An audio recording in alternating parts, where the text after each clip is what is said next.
Buenas tardes a todos. Es un placer estar nuevamente con ustedes en esta sesión que da inicio hoy de webinar sobre ostomía.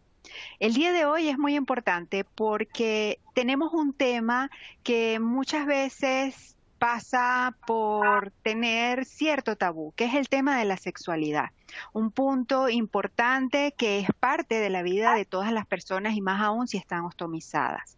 El día de hoy vamos a tener como conferencista a la doctora Mónica González, quien es médico ginecostetra, especialista o terapeuta en sexualidad y pareja.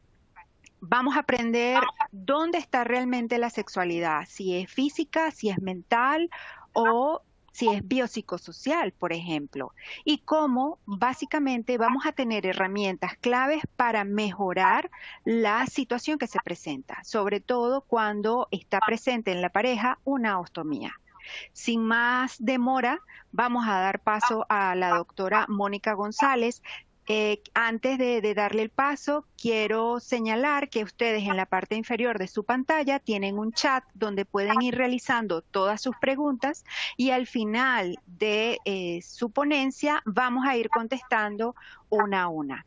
Bueno, sin más demora, doctora Mónica, bienvenida. Pues muchísimas gracias, Kelly. Muchas gracias por vuestra posibilidad de volver a estar con nosotros.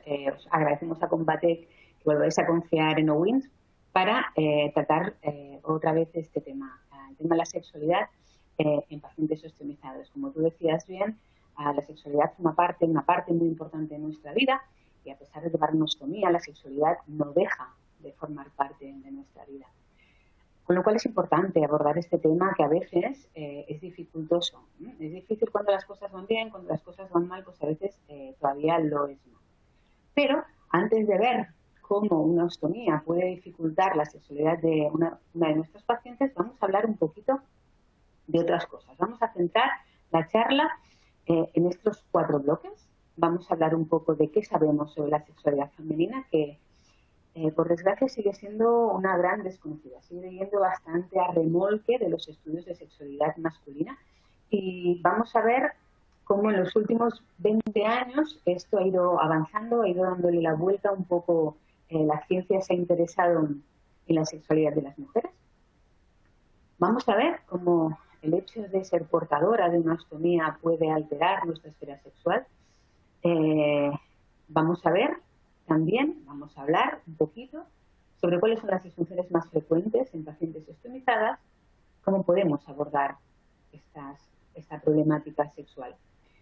Cuando hemos visto todo esto, bueno, pues si sabemos un poco sobre sexualidad, si sabemos un poco cómo se puede ver afectada la sexualidad de nuestras pacientes ostomizadas, cuáles pueden ser sus problemas más frecuentes, bueno, vamos a dar una herramienta también para poder, desde la consulta de las osteoterapeutas, para poder mejorar la calidad de la vida sexual de estas pacientes. Bueno, pues vamos a hablar un poquito de lo que es la sexualidad femenina. La respuesta sexual, tanto de hombres como de mujeres, es un conjunto de cambios psicofisiológicos que están asociados al acto sexual. De hecho, la respuesta sexual es el paradigma de la respuesta integrada. ¿Integrada por qué? Por procesos fisiológicos, es decir, biológicos, que tienen lugar a nivel corporal, pero también por procesos emocionales, que tienen lugar más a nivel mental, más a nivel psicológico, emocional. De hecho, estos cambios que tienen lugar durante la respuesta sexual pueden afectar a la totalidad del organismo, tanto a nuestro estado de conciencia como a nuestras percepciones sensoriales. Hasta hace, ya os comentaba al principio, relativamente poco, hasta principios del siglo XXI, la respuesta sexual humana se basaba en los estudios de Master y Johnson. La respuesta sexual humana se basaba en la respuesta que estudiaron Master y Johnson, que es una respuesta lineal, que parte de un estado de excitación, una meseta, un orgasmo, una fase de resolución. Seguramente, si habéis oído hablar de sexualidad, esta es la idea que se concibió a partir de los estudios de Master y Johnson. Pero en el siglo en el que hemos empezado, Bason, que es una estudiosa de la sexualidad femenina, dijo que la gran mayoría de mujeres no tenían esta respuesta lineal, que es muy típica en hombres, y no quiere decir que los hombres no tengan esta que os voy a explicar ahora, ni que las mujeres no tengan una respuesta lineal. Pero un porcentaje elevado de mujeres no partían de este estado de excitación, sino que parten de una situación más circular. No es necesario tener este impulso espontáneo, esta excitación sexual para entrar en una respuesta sexual, en una actividad sexual, sino que se puede partir de otras situaciones como es la intimidad. La intimidad, una situación en la que no siempre tiene que estar presente el deseo evolutivo, esa necesidad, esas ganas de tener relaciones sexuales, puede dar lugar a una respuesta sexual completa. Cuando estamos en un momento íntimo con nuestra pareja, por la que sentimos unas emociones y tenemos una cierta confianza, puede aparecer un deseo, puede aparecer una excitación, y este deseo y esta excitación puede llevar a término una relación sexual satisfactoria, y esto, como vemos aquí, puede completar el círculo, ¿sí? De hecho, Bason define el carácter emocional de la respuesta sexual. ¿Qué significa el carácter emocional? Significa que la respuesta sexual no solamente tiene un vehículo biológico, sino que también tiene un vehículo emocional. Y quizá en esta siguiente diapositiva nos puede quedar un poco más claro. Esto es el modelo y el ciclo de la erótica femenina. Parece muy complicado, pero realmente es algo muy sencillo. Tan sencillo como pensar que cualquier estímulo físico puede ser procesado a nivel mental y ser erotizado. ¿Qué significa erotizar un estímulo físico o un estímulo mental para que se sexualice? Pues significa darle ni más ni menos esto, un cariz, un aire más sexual. Para que este sistema funcione, para que esta gestión de la erótica, este proceso de erotización funcione y dé lugar a algo muy importante en la esfera sexual, en la respuesta sexual, que es el hábito erótico, tienen que darse dos bloques de condiciones básicas. Este primer bloque, que consiste o se basa más en esta primera respuesta, o este primer modelo de respuesta sexual de Master y Johnson, es que lo biológico funcione, que nuestro sistema sexual, es decir, nuestros órganos sexuales, nuestro cuerpo más físico, en realidad funcione bien, no haya ninguna enfermedad que esté impidiendo que lo biológico funcione, que la sexualidad, es decir, el cómo nosotros hemos ido creciendo, madurando a nivel sexual, las experiencias sexuales previas nos han hecho funcionar hasta ahora, el contexto en el cual estamos teniendo la actividad en ese momento.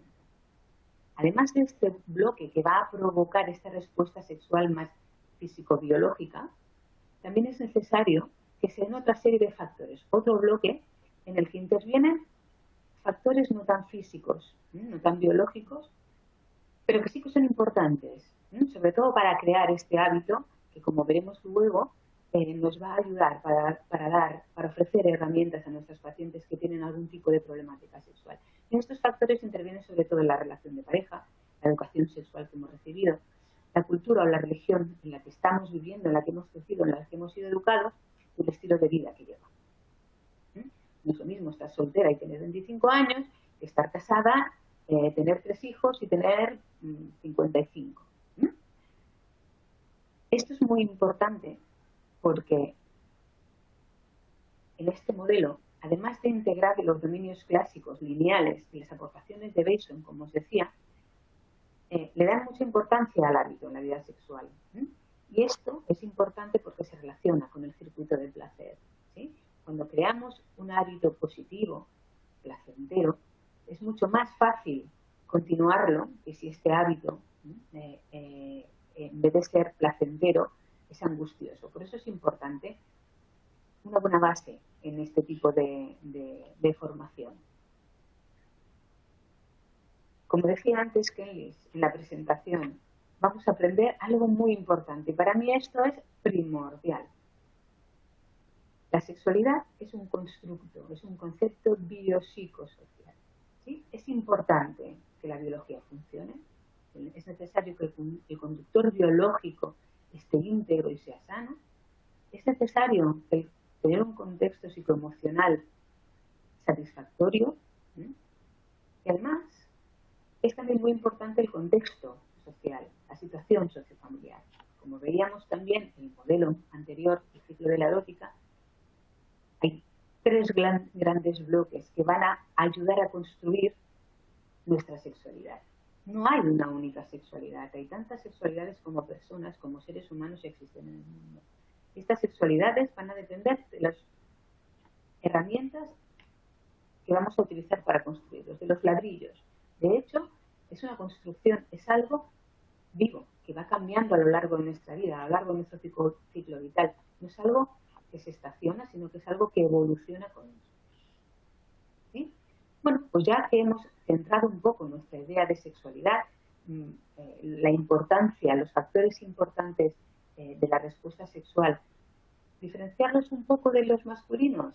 Bueno, quizás sí. Hombres y mujeres somos de la misma especie, pero somos de géneros diferentes y tenemos una biología diferente y tenemos una afectividad y una reacción diferente ante diferentes situaciones, con lo cual nuestra sexualidad también va a ser un poquito diferente. Os decía antes que la respuesta sexual masculina sí que sigue un patrón bastante similar al que propusieron Master y Johnson, lineal. Esto no significa que todos los varones en todos los momentos de su vida vayan a funcionar de esta manera, y tampoco significa que no puedan funcionar con este otro círculo más íntimo, más de funcionamiento desde la confianza y el establecimiento de una relación emocional. Sí que es cierto que este otro mecanismo más circular se da más en parejas de larga evolución que no en parejas esporádicas o en parejas que tienen más de en personas que tienen más de una pareja. Como vemos, la sexualidad es algo muy complejo, es una respuesta muy complicada de estudiar y a veces de comprender. Como decía antes, una vez centrado un poco lo que entendemos por sexualidad, pues vamos a ver cómo esta sexualidad se puede ver alterada en una paciente portadora de osteotomía. Como vosotros sabéis, seguramente bastante mejor que yo, el hecho de llevar una ostomía puede alterar muchísimo la imagen corporal. ¿Y qué ocurre cuando se nos altera la imagen corporal? Bueno, la imagen corporal es un concepto que está integrado por diferentes percepciones y actitudes y creencias con respecto a nuestro cuerpo. Y además es una parte fundamental de nuestra identidad y de nuestro autoconcepto. Es decir, la percepción que tenemos de nosotros mismos en muchísimos ámbitos tiene que ver con cómo nos vemos a nosotros mismos, a nosotras mismas en el espejo. ¿Qué ocurre cuando ocurre un cambio drástico importante en nuestra imagen corporal? Bueno, pues que nuestra vivencia de nosotros mismos puede verse muy alterada. Y la sexualidad forma parte de nuestra existencia y no se libra de esto. ¿Sí? Cuando nos toca nuestra imagen corporal, en según qué aspecto, podemos ver afectada nuestra feminidad, nuestra habilidad, nuestro yo sexual. Con lo cual, si se altera nuestro yo sexual, puede alterarse en toda nuestra esfera sexual. Al fin y al cabo, tenemos relaciones sexuales mediante nuestro cuerpo, a través de nuestro cuerpo. Es la herramienta más importante que tenemos para interaccionar en la relación sexual. Si esta herramienta se nos estropea y además de una forma muy evidente, ya no solamente para nosotros, sino también para la persona que está compartiendo nuestro cuerpo, pues evidentemente puede afectarse el tipo de relación que tenemos con nosotros mismos como seres sexuados y con nuestra pareja como nuestro compañero sexual. En varios estudios se comprobó que un porcentaje elevadísimo, 68% de mujeres referían insatisfacción con su cuerpo tras una ostomía. El 28% graves niveles de insatisfacción. El 34% que se sentían menos atractivas. Hasta un 40% que se sentían menos femeninas. Estamos hablando de portar una ostomía. Si habláramos de que además afecta a alguna estructura importante de la sexualidad, como pueden ser los senos o como pueden ser los genitales externos, que no es el caso, pero que podría darse, porque según el motivo de la ostomía.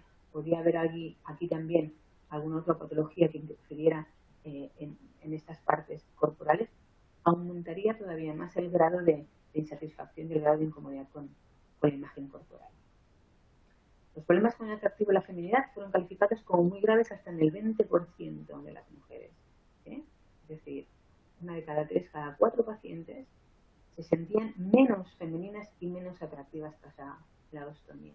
Y evidentemente, cuanto más joven es la paciente, más grado de afectación de la imagen corporal. Esto no significa que una paciente mayor no pueda verse afectada o que tolere mejor el hecho de llevar a una ostomía. Pero las pacientes jóvenes, sobre todo en la sociedad en la que vivimos hoy en día, en que el culto al cuerpo es importantísimo, el hecho de ver su imagen alterada puede dificultarle muchísimo su esfera sexual. ¿Qué ocurre a nivel sexual cuando se altera la imagen corporal? Bueno, pues que se puede afectar el funcionamiento sexual en todos sus aspectos. Se puede ver afectado el deseo, se puede ver afectada la excitación, se puede ver afectado el orgasmo. Es decir, toda la esfera sexual puede verse comprometida ante el hecho de tener la imagen corporal alterada. ¿Qué les ocurre a estas mujeres? Bueno, están más pendientes del hecho de que llevan una ostomía que del hecho de que tienen que tener un contexto situacional adecuado para tener una relación sexual. Se distraen, su mente no está en lo que tiene que estar, sino que tienen aquí un pensamiento negativo que disrumpe el hecho de poder excitarse. Nuestro cerebro no está preparado para estar angustiado y estar excitado a la vez, con lo cual si hay una idea de angustia, de miedo, de ansiedad, los centros de excitación se apagan. Se apagan los centros de excitación, no nos excitamos, porque si a nivel mental no conseguimos excitarnos bien, a nivel local, es decir, a nivel genital, tampoco hay una buena excitación, no hay una buena lubricación.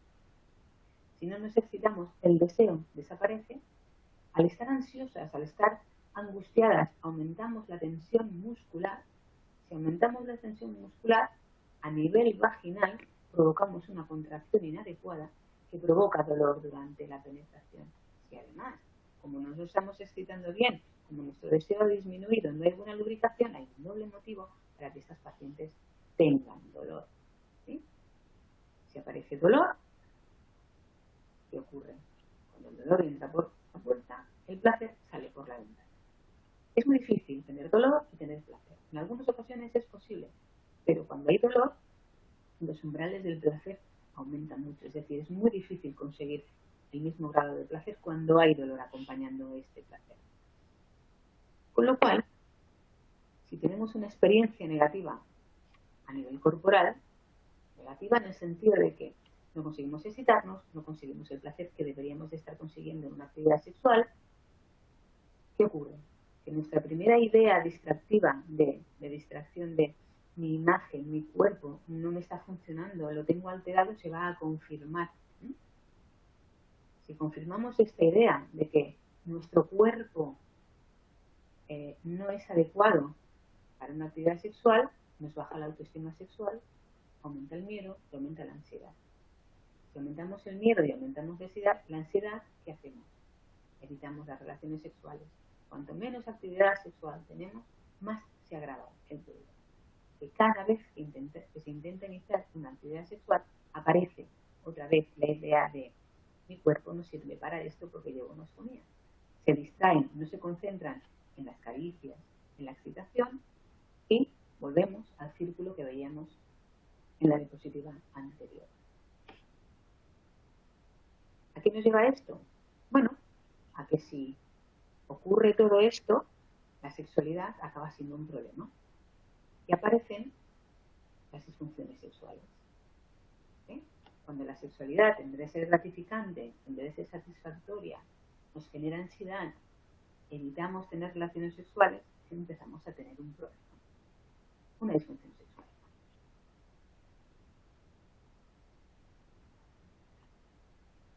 Antes de continuar, me gustaría lanzar esta pregunta. ¿Cuántos de vosotros le preguntáis habitualmente a vuestros pacientes sobre su sexualidad? ¿Sí? ir contestando y más adelante veremos la respuesta y hablaremos sobre el tema. Mientras tanto, vamos a continuar hablando. ¿Sí? ¿Cuáles son las disfunciones sexuales frecuentes en pacientes osteomicados? Disculpe, doctora Mónica, es que hay algunos participantes que nos están diciendo que tienen dificultad para la escucha. No sé si tendrá disponible algunos cascos. Veo. A ver, si soy capaz de... Muchísimas gracias. Vamos a intentar solucionarlo.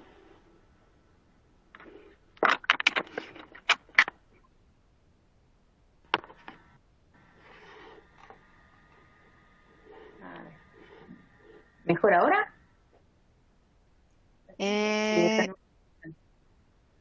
A ver. ¿Así? ¿Me oyen? ¿Hola? Sí.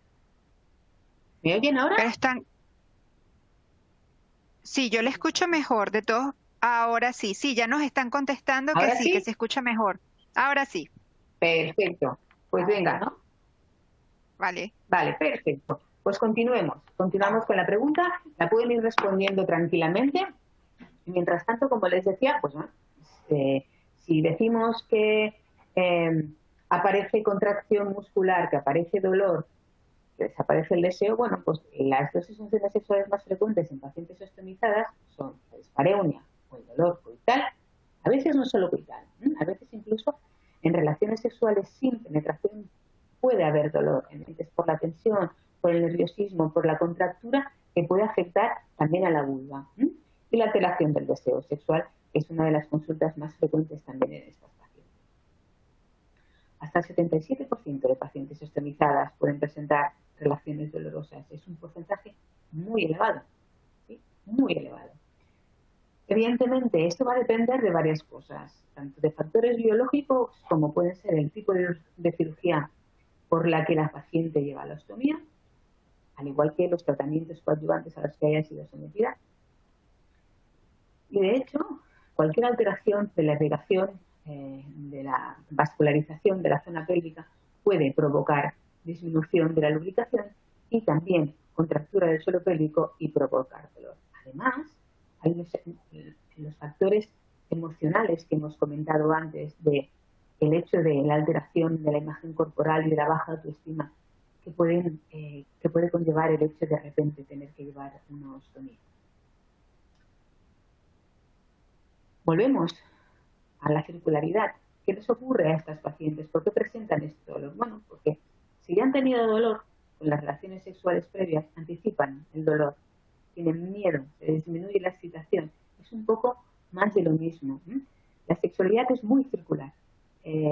Todo está correlacionado y cuando una parte se afecta, se puede acabar afectando toda la esfera sexual. Si hay dolor, se puede alterar la excitación, se puede alterar el orgasmo, se puede alterar el deseo. Si no hay deseo, se dificulta la excitación. Al dificultarse la excitación, aparece dolor. Está todo muy correlacionado. Y en estas pacientes, tanto si la disfunción es el dolor como si la disfunción es la alteración del deseo, acaban viéndose afectada toda la esfera sexual, acaban teniendo problemas de dolor y acaban teniendo problemas de deseo. Como os decía, dolor, falta de deseo, falta de excitación, falta de orgasmo, toda la esfera sexual se ve afectada. Además, el deseo no solo se afecta por todos estos procesos biológicos que pueden tener lugar en estas pacientes, sino que también se afecta mucho por todo lo que es psicoemocional. El deseo es un cajón desastre que está muy influido por muchísimas cosas. El diagnóstico de la enfermedad, ya sea benigna o sea maligna, el hecho del diagnóstico de una enfermedad crónica siempre conlleva un impacto emocional muy importante. Como comentábamos antes, la alteración de la imagen corporal, las dificultades en la adaptación social de algunos de estas pacientes, cada vez mejora más la situación de las personas osteomizadas, pero sigue siendo un estigma, sigue siendo un tabú el hecho de llevar una bolsa de ostomía. Y hay muchas situaciones en las que se sienten incómodas, en las que no saben cómo convivir un poco con esta sociedad que por desgracia cada vez es más exigente con la imagen y con y con el aspecto de las personas. Se olvida mucho del interior y da mucha importancia a la apariencia. Además, muchas veces los problemas sexuales suelen acabar dando problemas de pareja. Si es que no existen ya previamente los problemas de pareja que acaban empeorando los problemas sexuales. Bien, pues ahora me gustaría ver cuántas de vosotras o cuántos de vosotros preguntan por sexualidad en las consultas. ¿Realmente? Casi nunca, un 48%, teniendo en cuenta que la sexualidad forma parte de nuestra vida, que la sexualidad se puede ver muy afectada en estas pacientes, es importantísimo que empecemos a preguntar. La sexualidad es algo más en nuestras vidas y tenemos que romper el tabú desde la consulta, porque a las mujeres también les cuesta abordar el tema. A veces somos nosotros los que tenemos que empezar a romper el hielo. Bien, para empezar a romper el hielo tenemos que ver cómo abordamos el tema de la sexualidad, cómo abordamos el tema de las disfunciones sexuales en nuestro día a día. Preguntar sobre sexo no es fácil, porque a veces nos da la sensación de que no tenemos herramientas suficientes, que no estamos suficientemente informados nosotros, con lo cual nos da miedo preguntar, porque si nos responden que tienen problemas, a veces pensamos que no vamos a saber solucionar. Aunque no tengamos herramientas suficientes como para solucionarles el problema, solamente el hecho de poner el tema sobre la mesa a ellas les va a dar tranquilidad y les va a dar seguridad. Y algo muy importante, les vamos a dar permiso para hablar de sexualidad. ¿Sí? Como os decía, no es sencillo romper ese tabú, disminuir la carga de ansiedad que el tema sexual todavía conlleva muchas veces, no es fácil. Bueno, ¿cómo podemos hacer para que esto se nos haga más fácil a nosotros y más fácil a ellas, ¿no? O a ellos? Estamos hablando de mujeres, pero esto también puede ampliarse a los varones, lo podemos generalizar. Bueno, preguntas abiertas y generalizadas. Las preguntas dicotómicas de sí o no siempre avergüenzan más. Introducir el tema sexual a través del problema físico que tienen en ese momento es mucho más sencillo. No lo abordas directamente, pero sí que abres una puerta para poder entrar en el tema. Otra manera sencilla es introducir preguntas en nuestra historia clínica habitual.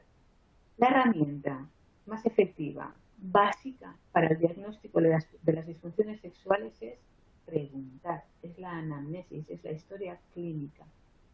No tenemos grandes pruebas complementarias que nos ayuden al diagnóstico de la sexualidad o de las dificultades sexuales. Y la única herramienta efectiva que tenemos es preguntar. Por eso, este pequeño abordaje de cómo vamos a romper el hielo en nuestras consultas, qué tipo de preguntas tenemos que hacer. Y evidentemente, si en el momento en que nosotros planteamos el tema, la paciente está preparada, dejarla abierta. Ahora no es el momento, pero más adelante sí, hemos puesto el tema sobre la mesa, ya sabe que a nosotros no nos importa hablar del tema. Y cuando se sienta preparada o lo crea necesario, nos pregunta. ¿Cómo preguntamos? ¿No? ¿Qué tipo de preguntas podemos hacer? Bueno, pues cosas abiertas, generales, como os decía. Bueno, pues muchas pacientes sometidas a esta cirugía, como la que tú has tenido, pueden tener problemas sexuales. ¿Es tu caso? ¿Te gustaría que comentáramos el tema? A veces con la medicación, si son pacientes que están tomando, todavía no están ostomizadas, o es que esto nos puede servir no solamente en la consulta de las pacientes ostomizadas, sino en cualquiera de nuestras consultas sanitarias. Bueno, pues introducir el tema con medicaciones. Hay muchísimas medicaciones que afectan la esfera sexual, los antihipertensivos, los anticonceptivos. Evidentemente, si es una paciente o un paciente que está con quimioterapia, la quimioterapia. Esta medicación provoca efectos secundarios a nivel de la esfera sexual. ¿Es su caso? Y como os decía antes, si no están dispuestos ahora, no cerrarles nunca la puerta, siempre dejarles la oportunidad de, bueno, si ahora no crees que es el momento, que sepas que aquí siempre estamos dispuestos a... Evidentemente, saber todo de todo es muy difícil, pero dar 4 datos sobre sobre cómo podemos abordar el tema de las disfunciones sexuales y cómo tratarlos es importante. ¿Cómo vamos a preguntar? Que, pues como casi en cualquier patología, cuando empieza el problema, porque a veces el problema empieza con la ostomía, pero a veces la ostomía está agravando ya algo existente. ¿A qué lo atribuye? Evidentemente, si es al cambio de imagen corporal, si es que la cirugía ha afectado también la lubricación, la opinión de la pareja, cómo lo lleva la pareja también es importante. El sexo es cosa de dos y cuando uno de los miembros de la pareja tiene alguna dificultad sexual, es prácticamente imposible que la otra persona no se vea afectada también en su sexualidad. Preguntar si ha intentado algo para mejorar la situación que está viviendo, sobre todo para no meter la pata y volver a recomendarle lo mismo. Esto es importante, ¿sí? Y luego explorar mitos y sexualidad previa. Saber qué tipo de sexualidad tenía esta paciente, si tenía relaciones solo coitales, si tenía otro tipo de actividad no coital, sobre todo para luego servirnos de esta información para poder ayudarla a mejorar su sexualidad. ¿Qué ocurre? ¿Qué hacemos? ¿Qué hacéis vosotros cuando una de vuestras pacientes o uno de vuestros pacientes aborda el tema sexual? ¿Escucháis y atendéis? ¿Le dais alguna herramienta? La escucho, pero como no nos sentimos seguros, derivamos. O como no me siento seguro, pues intento atenderla y la derivo directamente al especialista. Os doy 2 segunditos para responder y vemos.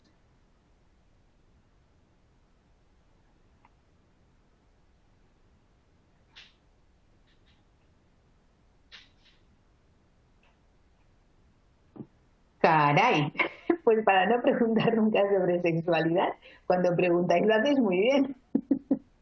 Bueno, evidentemente, siempre que abrimos una puerta, deberíamos tener alguna herramienta con la que poder ayudar a nuestras pacientes.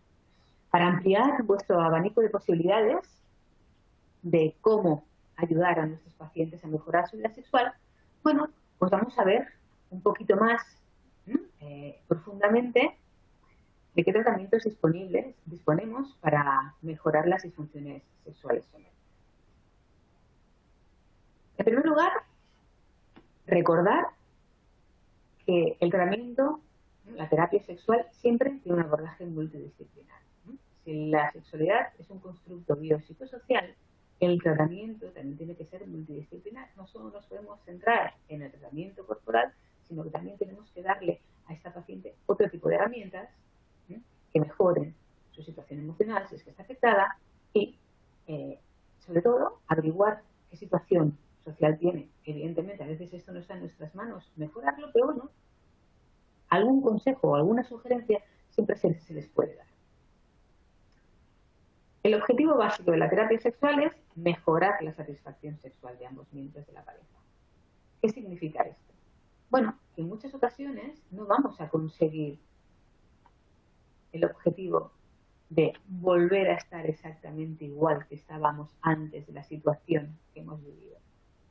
Es decir, tenemos que centrar las expectativas de lo que esperan las pacientes del tratamiento, porque en muchas ocasiones volver a la sexualidad previa es muy difícil. Puedes mejorar la situación de dificultad, pero volver a estar como estaba, dependiendo de cada situación, puede llegar a ser prácticamente imposible. Con lo cual es muy importante aceptar el cambio en la vida sexual.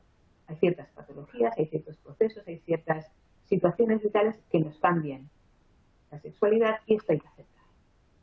¿Sí? Porque si no aceptamos esta situación no vamos a poder avanzar hacia la satisfacción, que en el fondo es el objetivo de la terapia sexual, es volver a estar satisfechos con la actividad sexual que ahora podemos mantener. Esto es primordial que lo entendamos nosotros como terapeutas, como sanitarios, ¿sí?, como proveedores del sistema de salud y sobre todo que lo entiendan nuestras pacientes también. Centrar expectativas. Si hemos dicho que una de las disfunciones sexuales más frecuentes es el dolor es mal compañero de vida, lo primero que hay que hacer es mejorar el dolor. Si no mejoramos el dolor, no vamos a poder mejorar el deseo, que es la otra gran disfunción sexual. Con lo cual, vamos a centrar primero todos nuestros esfuerzos en que la paciente vuelva a tener actividad sexual sin dolor. Una vez hemos conseguido esto, buscaremos estrategias para mejorar el placer, para mejorar el deseo, pero primero tenemos que intentar, con todos nuestros medios, mejorar el dolor sexual. Para ello hay que hacer un traje a medida en estos pacientes, porque va a depender mucho del tipo de cirugía a las que hayan sido sometidas, si están tomando algún tratamiento coadyuvante, de la edad de la paciente, bueno, hay muchos factores, ¿eh? Con lo cual tenemos que personalizar el tratamiento para el dolor. A pesar de que hay que personalizar el tratamiento, bueno, pues siempre podemos indicar hidratantes vaginales para mejorar la lubricación, si hay un problema de lubricación, estrógenos locales, siempre y cuando se puedan utilizar. Pacientes que tienen cánceres hormonodependientes, los estrógenos están contraindicados, con lo cual vamos a tener que centrarnos en hidratantes vaginales, en aceites esenciales. Los hidratantes son la base del tratamiento para mejorar la atrofia vulvovaginal. Podemos añadir estrógenos o no, y podemos añadir lubricantes o no, dependiendo de la eficacia del hidratante en cuestión. Hidratantes tenemos 21 millones. No sé si esto es bueno o es malo, pero sí que es verdad que tenemos una amplia gama de hidratantes. La base de la mayoría es ácido hialurónico y hay algunos que tienen otros componentes. Uno de los que a mí más me gusta es la centella asiática. Hay un par de productos que llevan centella asiática que conjuntamente con el ácido hialurónico no sustituyen de todo al estrógeno cuando no se puede utilizar, pero bueno, mejoran bastante, son bastante eficaces. Luego de los aceites los utilizo muchísimo como lubricantes, teniendo en cuenta que hay aceites que son incompatibles con el uso de preservativo, con lo cual es importante saber si la paciente está en edad fértil y si está utilizando preservativo como método anticonceptivo. En este caso es mejor no utilizar según qué aceites, o como mínimo verificar que el aceite que se está utilizando puede utilizarse con preservativo. Además de tratar la atrofia, de tratar la dificultad de la lubricación, hemos hablado de que hay una contractura, de que hay una tensión muscular. Claro, si tratamos la mucosa, la falta de lubricación, y no tratamos la contractura muscular, pues nos estamos quedando cojos, con lo cual es importantísimo valorar el tono del suelo pélvico. Si hay un tono del suelo pélvico elevado, si la paciente tiene una contractura importante en el suelo pélvico, pues hay que hacer fisioterapia del suelo pélvico. Si no tenemos un fisioterapeuta especialista en suelo pélvico cercano, bueno, pues a veces se puede hacer cosas un poco más casulanas, que digo las catalanas, ¿no? Más caseritas. Bueno, utilizando calor y utilizando vibradores, no es lo mismo que el fisioterapeuta del suelo pélvico, pero puedes mejorar mucho la contractura. De hecho, una contractura es una contractura. La contractura muscular mejora con calor y con masajes en cualquier parte, en cualquier músculo, con lo cual la vagina no está exenta de esta mejoría. La cuestión es cómo introducir calor dentro de la vagina. Bueno, yo tengo unas pequeñas probetitas que les doy en la consulta y que les hago rellenar con agua tibia y que las utilicen intravaginales y que se hagan masajitos. Si vosotros no tenéis esto, bueno, pues se les puede decir que se compren un pequeño dilatador o de Pirex o de silicona, que lo calienten con agua y que lo introduzcan para darse calor en la zona vaginal. Y luego los vibradores. Evidentemente estos que salen aquí tan bonitos en la fotografía no serían los mejores como para utilizarlos en la fisioterapia domiciliaria del suelo pélvico, pero existen algunos específicos ya, con además unos megahercios, una vibración específica para la contractura del suelo pélvico, que pueden complementar el tratamiento con el calor y pueden ayudar, pueden dar un empujoncito en el tratamiento de la contractura muscular. Si esto no es suficiente, o si tenemos un fisioterapeuta del suelo pélvico a mano, evidentemente derivar al fisioterapeuta les ayuda muchísimo, ¿eh? Porque tratar solamente la atrofia vulvovaginal, la atrofia de la mucosa, muchas veces es insuficiente, porque detrás de la mucosa hay un músculo dolorido. Mejoramos la lubricación, pero el músculo sigue estando afectado, con lo cual el dolor no acaba de desaparecer. Cambios posturales. Los cambios posturales nos van a ayudar para dos cosas. La primera, para ver en qué posición la penetración es menos molesta, para iniciar las penetraciones sin dolor. De hecho, cuando hay una dispareunia muy intensa, la primera recomendación es nada de relaciones coitales hasta que mejore el dolor. Porque cada vez que tenemos una penetración, agravamos la contractura del suelo pélvico y agravamos el dolor.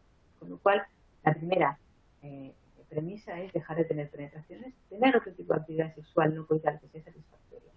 Y cuando el dolor ha mejorado y empezamos a tener penetraciones de nuevo, hay ciertas posturas que son más fáciles, más cómodas y de mejor control por si vuelve a aparecer el dolor.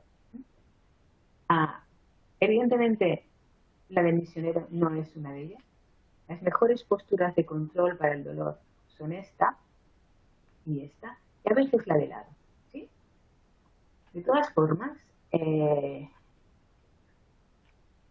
portadoras de ostomía, el cambio postural también nos va a servir para otra cosa, que es que mientras estamos adaptándonos a nuestra nueva imagen corporal, mientras estamos adaptándonos a nuestra ostomía, si mi pareja no ve mi ostomía, yo me voy a sentir más segura y más tranquila. Con lo cual, posiciones como esta o como esta pueden resultar más satisfactorias cuando ha mejorado el dolor. ¿Sí?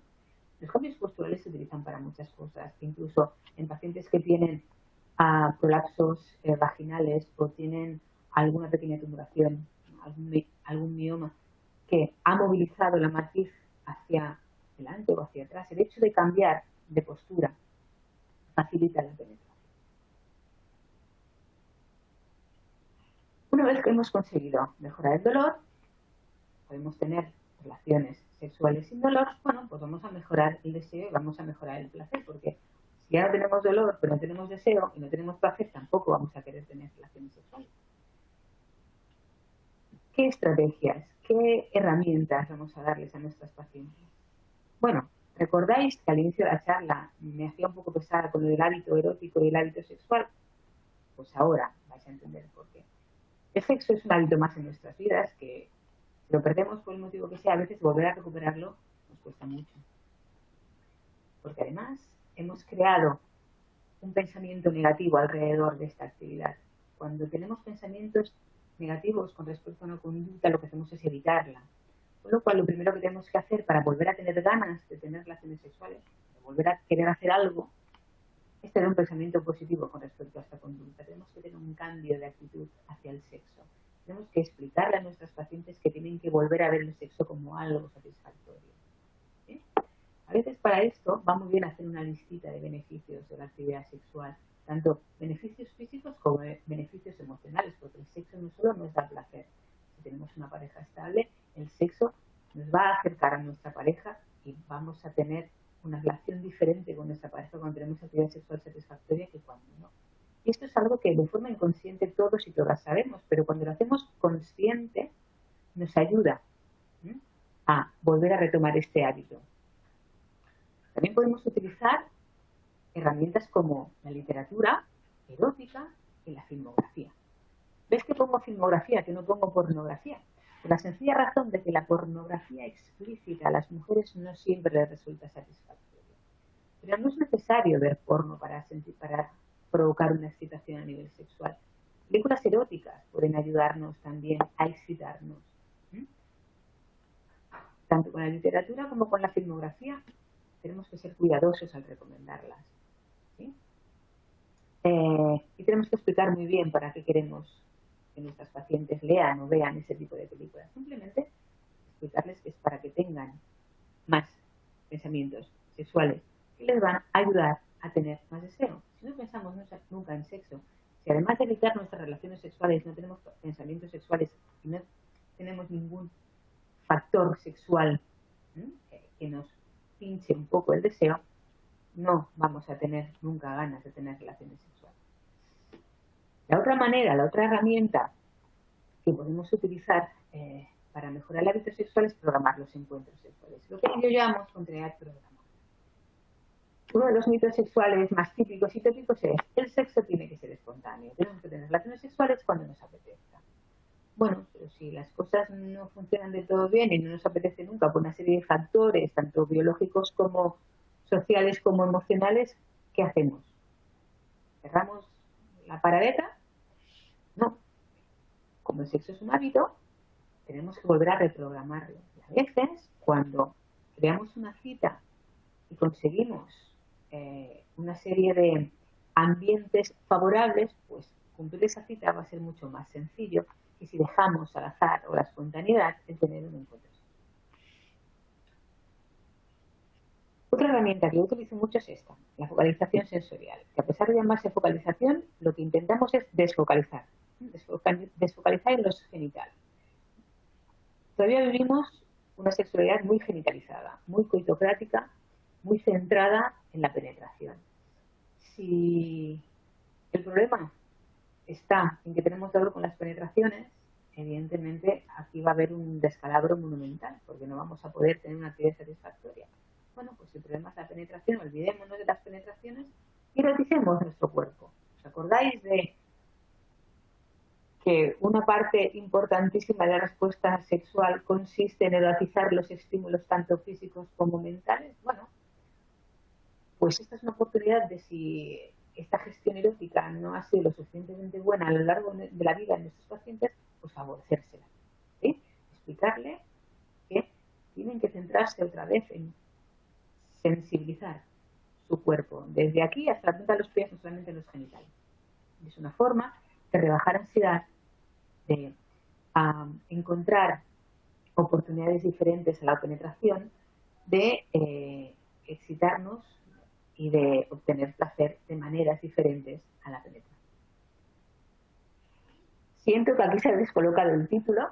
También tenemos tratamientos farmacológicos. El problema es que tratamientos farmacológicos aprobados para disfunciones sexuales solo existe uno y solamente está aprobado en los Estados Unidos, que es la Flibanserin. El resto de tratamientos pueden utilizarse. A veces se ha utilizado testosterona en la falta de deseo, se ha utilizado el bupropión en las alteraciones del orgasmo. Hay algunos estudios, no tienen eficacia probada al 100% y el uso siempre es off-label, es decir, fuera de ficha técnica. Con lo cual hay que consensuar con la paciente el que tome o no tome esta medicación. Tenemos también una alternativa un poco más natural. Hay diferentes productos fitoterápicos que pueden mejorar un poco tanto la excitación como el deseo como el placer. Hay varios productos que tienen diferentes componentes que actúan por diferentes vías, mejorando un poco la excitación y el deseo. Los productos más típicos y tópicos son los túbulos terrestres, la macandina. Ahora se está utilizando también el azafrán, se está utilizando a la damiana. Todos estos productos tienen diferentes mecanismos de acción. Algunos mejoran o aumentan la eficacia de la acción de la testosterona endógena, de la propia testosterona de la persona, y otros tienen una acción un poquito más central, ¿sí? Más a nivel mental. Tanto el azafrán como la damiana tienen un efecto un poco fluoxetina-like, por decirlo de alguna manera. Mejoran el estado de ánimo. Pues si estás un poco más flow, más contenta, pues evidentemente te va a apetecer más hacer un poco de todo. Y dentro de ese poco de todo puede tener también actividad sexual. Hemos dicho que las relaciones sexuales son cosa de dos. Si además de tener un problema sexual tenemos un problema de pareja, tenemos un problema muy gordo. Porque pareja y sexo van de la mano.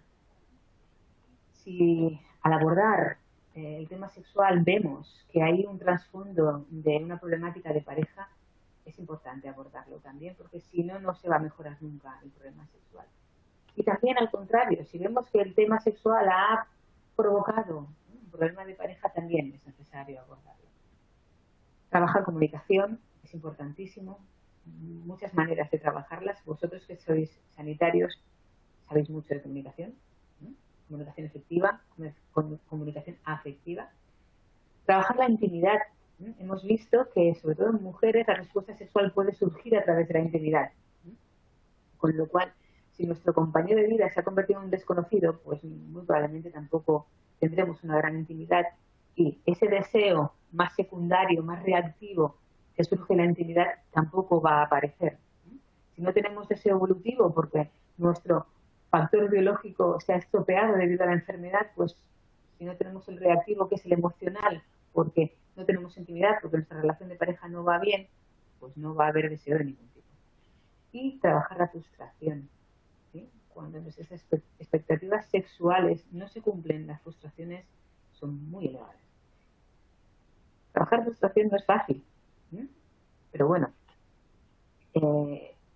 disminuyendo expectativas, cambiando objetivos, podemos mejorar la frustración de nuestros pacientes que tienen problemas sexuales.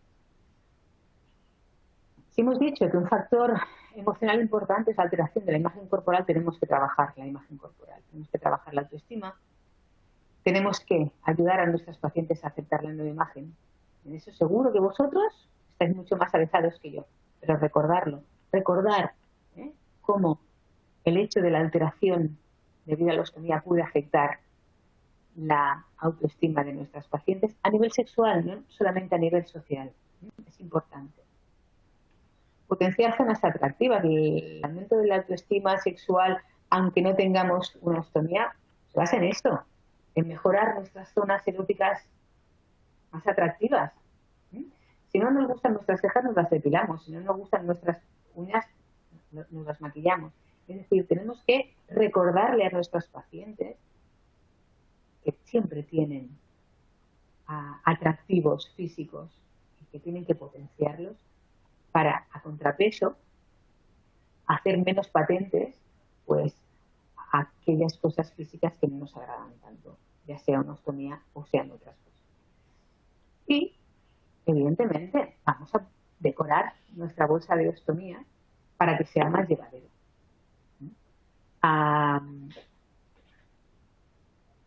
En esto, lo que queráis. Nosotras aquí tenemos a Nuria, que asesora a nuestras pacientes. Tenemos una asesora de imagen que asesora a nuestras pacientes. Como os he dicho al principio, el abordaje de las disfunciones sexuales es multidisciplinar y nosotros tenemos la gran suerte de trabajar en un centro en el que casi no nos falta de nada, hasta podólogo tenemos. Con lo cual, siempre estamos a vuestra disposición, tanto online como presencial. Si tenéis alguna duda, si tenéis alguna paciente que os gustaría derivarnos para tema sexual, para tema de asesoramiento, para tema de psicóloga, que sepáis que estamos a vuestra disposición. Espero haber cumplido expectativas, haber llegado a transmitiros estos 4 bloques iniciales de los que quería hablaros. Y en fin, muchísimas gracias por vuestra atención. Kenlis, no sé si hay preguntas, si ha habido... Sí, ha habido una gran interacción con nuestros participantes. Muchísimas gracias por la ponencia, muy interesante el tema de Muchas sexualidad gracias. y sobre todo enfocado o relacionado con las ostomías es muy necesario porque es un tema que poco se habla y mucho se requiere. Entre nuestros participantes nos preguntan cuánto tiempo suele tardar un ostomizado en tener relaciones sexuales con normalidad. ¿Cuándo sería recomendable? En principio, la sexualidad puede recuperarse en cuanto ellos estén o ellas estén preparados. Es decir, si a nivel físico la paciente está recuperada de la cirugía, puede empezar a tener actividad sexual cuando ella lo desee. No hay ninguna contraindicación. De hecho, no dejar la afectividad física, es decir, el contacto físico aunque no sea sexual, es muy importante. Esto lo pueden hacer recién operadas. Las caricias, los besos, el contacto. Después es progresivo, es un poco dependiendo de cómo ellas se vayan encontrando, se vayan recuperando. Otra pregunta. Mi pareja no me toca porque tiene miedo de lastimarme. ¿Qué podemos hacer? Bueno, en este caso es importante incluir a la pareja en el tratamiento. Siempre es importante, pero cuando el que tiene miedo a es la otra persona, es importante invitar a la consulta, es importante explicarle que la sexualidad se puede retomar, que la vida sexual no se acaba después de una estomía, que hay muchas cosas que se pueden hacer sin dañar. No es importante informar a nuestros pacientes, informar. Sí, y creo que esto, sí, y creo que esto, con toda la explicación que nos has dado, invita a la unión también de la pareja, porque no es algo netamente físico, sino también a integrarse, ¿cierto? Sí, y tanto. Sí, sí. Ya Sí, os sí, decía sí. antes, sexo y pareja no se pueden diseccionar, es imposible. Exacto. También nos pregunta Francisco, cuando la cirugía afecta a los órganos sexuales, ¿cómo podemos ayudar al paciente para que tenga una vida sexual plena? Depende si es un hombre, si es una mujer, y depende de la afectación de los órganos sexuales. ¿Sí? Claro, si han hecho una histerectomía con doble anisectomía, vulva y vagina están intactas, van a poder volver a tener relaciones sexuales prácticamente sin ningún tipo de problema, teniendo en cuenta que dependiendo de la edad de la paciente, la oforectomía le va a provocar una menopausia iatrogénica bastante importante, le va a conllevar sequedad y dolor. Hay que tratarlo como si fuera una dispareunia por cualquier otro motivo. ¿Eh? Si estamos hablando de cirugías que afecten más a genitales externos, entonces estamos hablando de otras cosas, ¿sí? Porque va a depender mucho del tipo de cirugía. No es lo mismo una vulvectomía Exacto. parcial que una vulvectomía radical, que le hagan una clesis porque han tenido que extirpar toda la vulva. Eso ya va a depender mucho de la cirugía. Cuando hablamos de hombres, claro, depende. Ujú. Si hacen una prostatectomía radical, depende. Puede haber disfunción eréctil o no puede haber disfunción eréctil. Si es un cáncer de pene y hacen una penectomía total o parcial, pues evidentemente este paciente va a tener que adaptarse a otro tipo de sexualidad que no sea la penetración. Pero se puede adaptar, es decir, Sí, sí, sí, sí. que no, el paciente no queda asexual, sino que puede manifestar o puede desarrollar una sexualidad utilizando, por supuesto, herramientas diferentes y manteniendo una Evidentemente. asesoría, una guía. Eso es muy Sí, importante sí, sí. señalarlo. Sí, Claro que porque a sí. veces nos limitamos solo al genital, solo a los genitales. Exacto. Es lo que os comentaba antes. Ujú. Genitalizamos tanto la sexualidad que pensamos que al afectarnos los genitales, eh, adiós, se acabó la sexualidad. Evidentemente la sexualidad, cuando se afectan los genitales, puede verse muy afectada, pero no quiere decir que vayamos a terminar, ¿no?, nuestra vida sexual aquí. Si sabemos llevar bien al paciente, este paciente puede volver a tener una sexualidad satisfactoria no coital. ¿No? También es cierto que a un varón con una penectomía el orgasmo le va a resultar mucho más complicado, pero no es imposible. ¿Eh? Eh, Entran muchos factores aquí, ¿eh? Pero sí, se podría Vale. volver a retomar. Es lo que os decía en el objetivo del tratamiento. A veces hay que cambiar el objetivo por satisfacción y hay que aceptar el cambio en la sexualidad, porque en según qué situaciones pretender volver a tener la sexualidad que se tenía antes es imposible. Pero eso no significa que no podamos tener una sexualidad alternativa relativamente satisfactoria. Exacto. Otra pregunta, ¿qué contraindicaciones tienen los estrógenos locales? ¿Tienen efectos secundarios? Efectos secundarios, muy poquitos, prácticamente ninguno.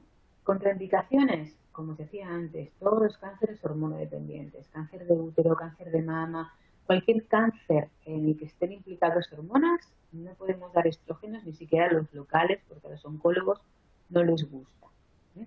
¿Eh? Con lo cual tenemos que buscar una alternativa con un hidratante vaginal porque el estrógeno está contraindicado. Prácticamente es la única contraindicación que tienen. A no ser que la paciente Mm. tenga una, una, una patología de coagulación de sangre muy, muy, muy, muy importante, yo prácticamente creo que es la única.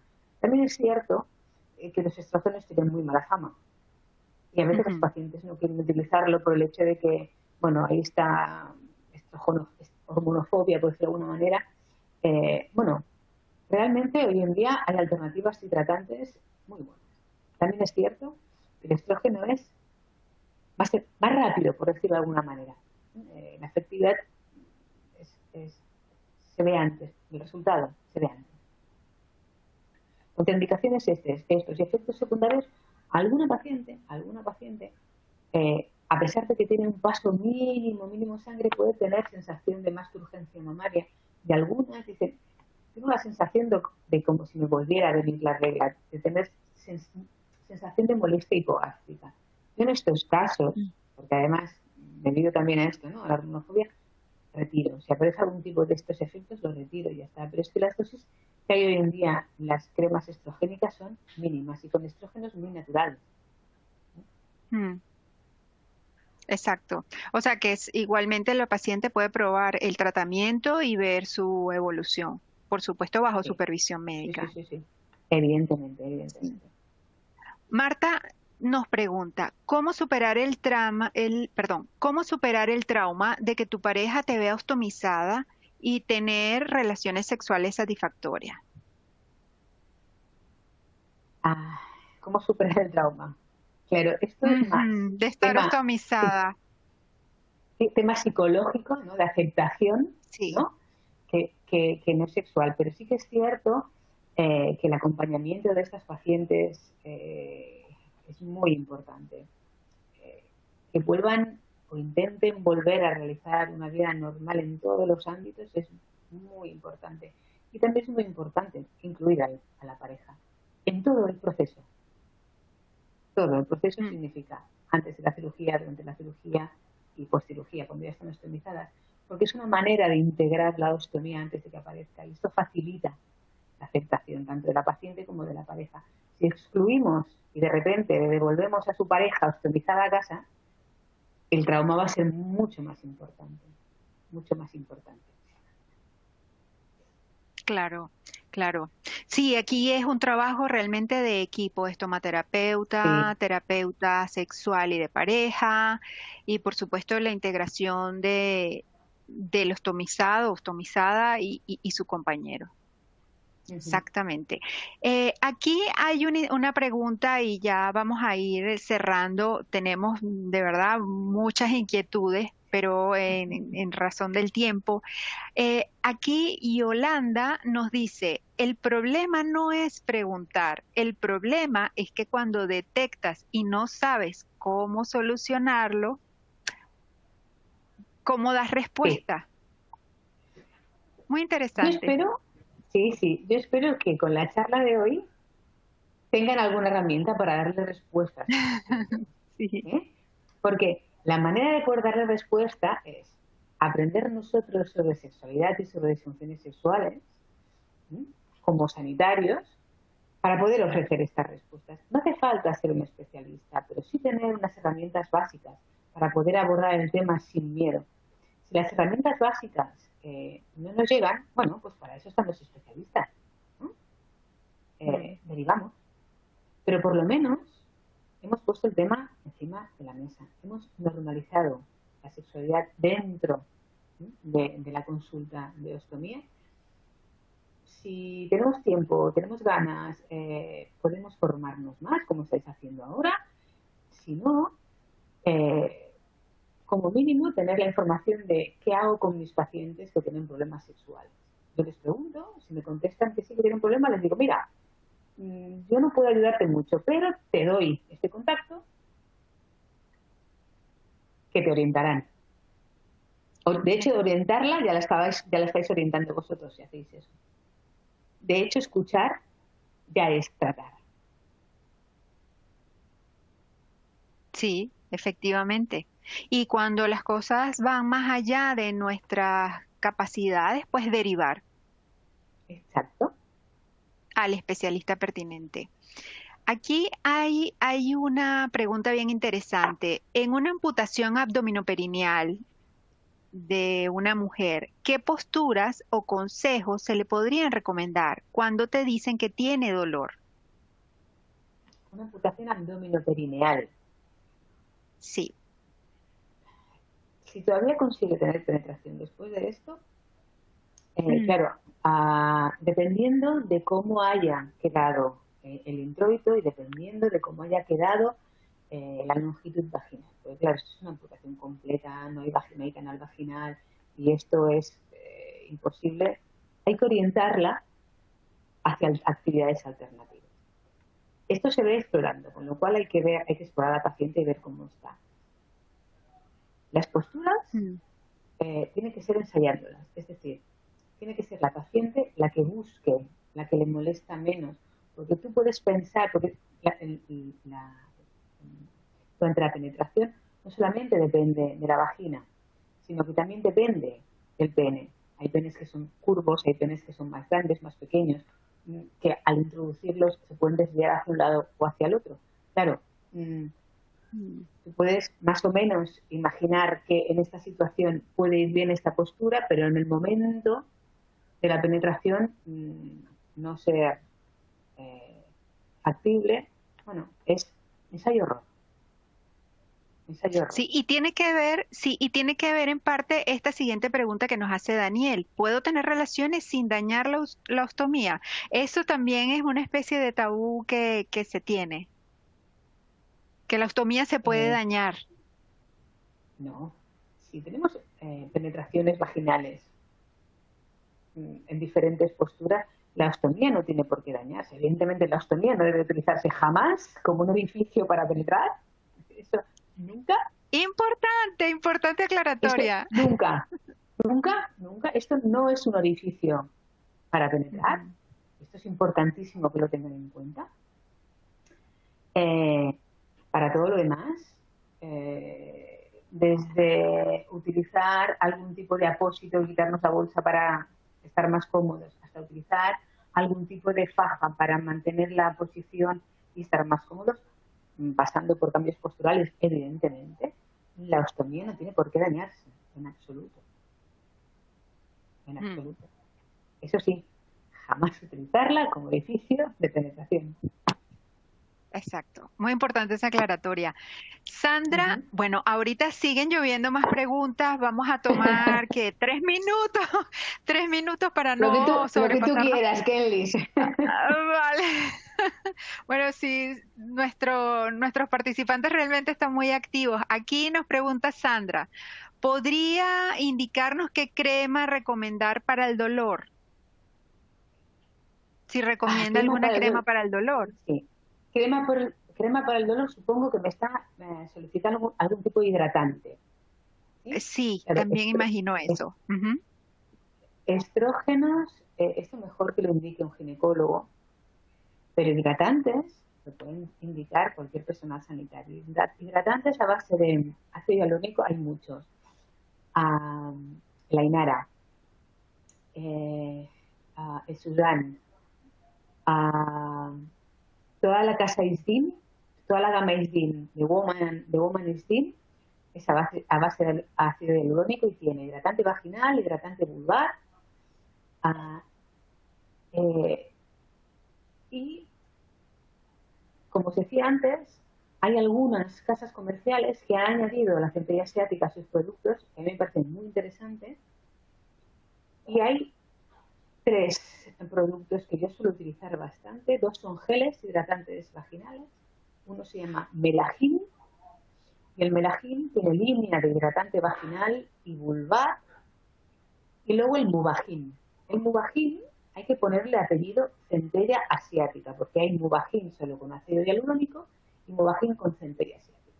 Si ponemos solo Mubagin, como son al mismo precio, le van a encasquetar a la paciente sin centella asiática. Y después hay un producto que se llama cicatritina, que son óvulos vaginales con ácido hialurónico y centella asiática que van súper bien, pero pringan mucho, dejan mucho residuo, porque son óvulos y a pesar de que hidratan mucho, la mucoadherencia no es la misma que la de los geles hidratantes, con lo cual la paciente va a notar mucho más residuo la mañana siguiente en la ropa interior. Y a veces esto no les agrada mucho, pero bueno, como hidratante es espectacular. Después, de la casa Bea, hay unos óvulos con aceite de espino amarillo que se llaman filmegino, que para aquellos pacientes que quieren productos naturales va muy bien. De la casa Bea también está el spray vulvar que se llama Bea Lipogel en spray, que va muy bien. Y es que me dejo un montón en el tintero, pero ahora mismo yo creo que os he dicho No, unos pero muy cuantos. importante porque inclusive Esther Armero nos había mandado también una pregunta solicitando los nombres, porque había colocado los genéricos y estaba preguntando por Ah, esta marca, por Mubagin y por sí, sí, Melagin. sí, sí. Perfecto. De la, Las dos últimas, sí, sí, dime. dime. Ah, no, os decía que de la casa Cum Laude también tenéis toda la gama, tanto de hidratantes vaginales como de hidratantes vulvares, como de lubricantes. El Mucus Cum Laude es un lubricante para aquellos pacientes que no pueden utilizar aceites, que tienen que utilizar algún tipo de lubricante hidrosoluble porque están utilizando preservativo, va muy bien. El Mucus Cum Laude como lubricante. Y también tenéis toda la gama de hidratación. Muy bien. Las dos últimas preguntas. ¿Son los Bien. varones los que más interés tienen y las señoras ni siquiera preguntan? Esto es por las hormonas. Sí. Esto es Es por una la... pregunta fácil, Muy fácil. rápida. Sí, sí, Esto sí, sí. es por la testosterona. La diferencia biológica más importante que tenemos los hombres y las mujeres a nivel sexual y sobre todo a nivel de deseo es la diferencia de testosterona. Los hombres tienen 4 veces más testosterona que nosotras en nuestro mejor momento de testosterona, que es a los 20 años, y la mantienen toda la vida hasta que se mueren, porque su fábrica de testosterona, que son los testículos, no cierra nunca. Ah, con Nosotras, razón. a los 40 tenemos la mitad que teníamos a los 20 y a los 60 prácticamente no tenemos, porque Es- nuestra fábrica de testosterona, que son los ovarios, cierra. Se llama menopausia este eso, cierre. eso explica muchas cosas. Sí, sí, Y sí. bueno, y por último, el comentario que señalan, buenas, ¿nos podemos poner en contacto con Owens aunque seamos de otra comunidad?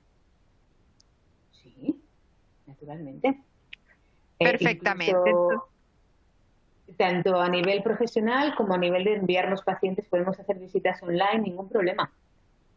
Laura y Nuria Perfecto. estarán encantadas de recibir todas vuestras preguntas en cuestiones administrativas, que yo ahí ya me escapo un poco, pero de la comunidad que deseéis podéis contactar con nosotros, claro que sí. Muy bien, Y muy Nuria me bien. está Bueno, confirmando que entonces, lo estoy diciendo bien. Que no se queden como un café. sí, inclusive, bueno, damos por concluido el webinar de hoy. Esperamos que haya sido de su total interés y por el número de preguntas presentes nos indica que sí. Gracias a la doctora Mónica González, quien A siempre vosotros. está presta a darnos toda la información que se requiere en cuanto a temas relacionados con la sexualidad, sexualidad femenina, sexualidad de pareja y pues, por supuesto a Owens, que siempre está como ente pionero en temas relacionados a la ostomía. Bueno, sin más demora, muchísimas gracias y los esperamos en nuestro próximo webinar que será anunciado por las redes sociales. Muchísimas gracias.